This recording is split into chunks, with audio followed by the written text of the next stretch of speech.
I'm Lori Brent. This is Jake Brent. He's 2 years old. We live in Henry County.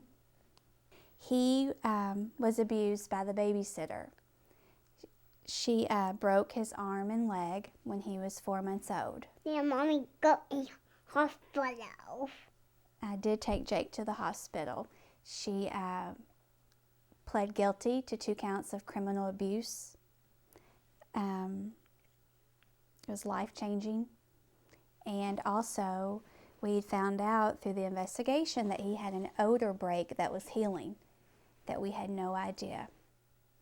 I'm Dr. Melissa Curry. I'm the Division Chief for Pediatric Forensic Medicine in the Department of Pediatrics at University of Louisville.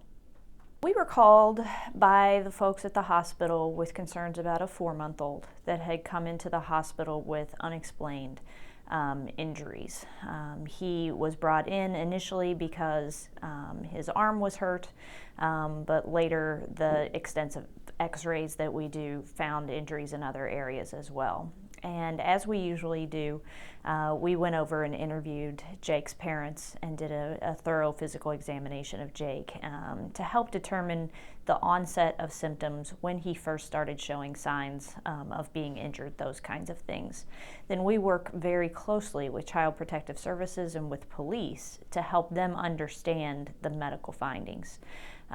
In Jake's case, it became clear fairly early that his symptom onset occurred while he was with the babysitter.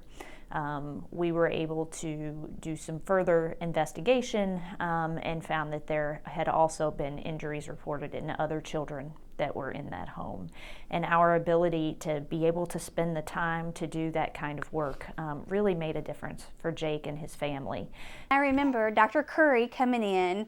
I remember her walking in and looking at my husband and I and saying, "I've got some good news and I've got some bad news. The good news is you get to go home with your baby. The bad news is there's a history, and that's all I can say." And I remember hugging her and saying, "Thank you. Thank you for taking care of my baby," and finding out what happened.